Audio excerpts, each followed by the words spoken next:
The girl told him to behave, but he kept acting up and throwing tantrums. She knew he was conspiring with the rich young lady to set her up. Did she really owe him emotional support on top of that? The girl made it clear she didn't like immature people. Hearing that, her fiancé had no choice but to back down. After they finished the homework, the fiancé asked the girl not to be angry anymore.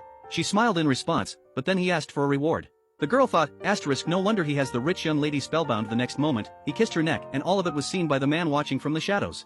Furious, he was determined to make the girl see her fiancé's true nature. As the fiancé left, he intentionally dropped a piece of paper. The girl opened it and found it was a medical report. She laughed mockingly and called out the man hiding in the room. He stepped out, angrily asking, "What is it about him that you like?" The girl replied, "He's better than you." Hurt, the man insisted, "But I'm the one who loves you most." She told him to calm down, but he only held her tighter.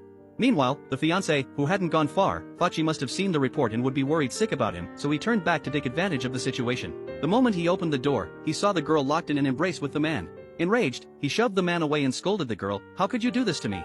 She told him not to be angry and promised not to see the man again. The man couldn't understand why the girl refused to see her fiancé for what he was. The day his true self is revealed, he thought she'll finally realize who really loves her. In the hospital room, the fiancé smirked, boasting that the girl was now wrapped around his finger and that he'd make her ruin her future with her own hands. Little did he know the girl was watching everything from outside the door. She stepped inside and pretended to reassure him, "No matter the cost, I'll make sure you get well and stay by my side." She couldn't wait to see their expressions when this act came to an end. At the examination hall, the girl pretended to turn in her paper early. When the teacher expressed confusion, she explained she needed to take care of her fiancé. The young mistress thought to herself how foolish the girl was to sacrifice her future for a man. The next day, the young mistress came with her followers to mock the girl for giving up her prospects for a relationship, questioning whether the man truly loved her. The girl fired back, and just then her fiancé appeared, telling the young mistress not to drive a wedge between them and vowing to stay by the girl's side no matter what. As they were about to leave, the man suddenly showed up and told them to drop the act. He said to the girl, "It doesn't matter if you lost the guaranteed postgraduate admission. Once you see their true colors, you'll come to me." The young mistress sneered, "Will your father accept her?" The man admitted that while he couldn't marry the girl, he would treat her well even if she had nothing.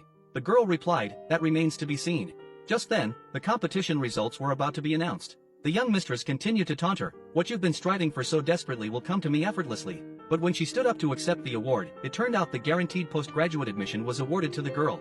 Everyone was in disbelief. Her grades had plummeted recently, so how did she manage to achieve this? In her acceptance speech, the girl thanked all who had supported her and those who had stood in her way, saying they had made the journey more interesting. Only then did the fiancé realize the girl had only been pretending to like him, and he became intrigued by her.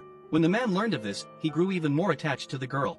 As for the young mistress, she found herself in real trouble. Her family had long wanted her to stop pursuing further studies and marry instead.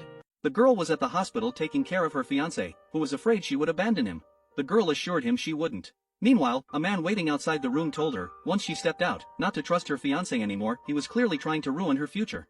The girl didn't want to hear it. She hit him but then softened, saying, "If you really love me, then help me. His treatment requires a lot of money, and I don't have time to chat with you." The next day, the unfinished building at the sales center that the girl had listed was indeed bought by the man for 1 million yuan. Pleased with the outcome, the girl pretended to distribute flyers outside. This scene was captured by a young lady passing by, who shared it in a group chat. Everyone mocked the girl for going to such lengths for a fiancé who was deceiving her. Touched by her actions, the fiancé grew conflicted. He couldn't understand, was she really raising money for him this way, even though he had been lying to her? When the girl visited, he voiced his doubts. She replied that she loved him and trusted him. But when he saw the transfer contract that had fallen from her belongings, he was even more shocked. She had sold her own property to fund his treatment. On the surface, the girl acted as if it didn't matter, but in reality, she was using a reverse psychology tactic, treating others as they treat you. The next day, the young lady met with the fiancé to discuss their next steps. Noticing his absent-mindedness, she grew suspicious and asked if he, like the man earlier, had switched sides. The fiancé immediately put on a stern face and said, "How could I possibly be interested in a girl so different from me?" The young lady then pressured him to propose to the girl. But recalling how far she had gone for him, he couldn't bring himself to do it and gently refused. Still, the young lady persisted, forcing him to call the girl. Unexpectedly, she actually answered the phone.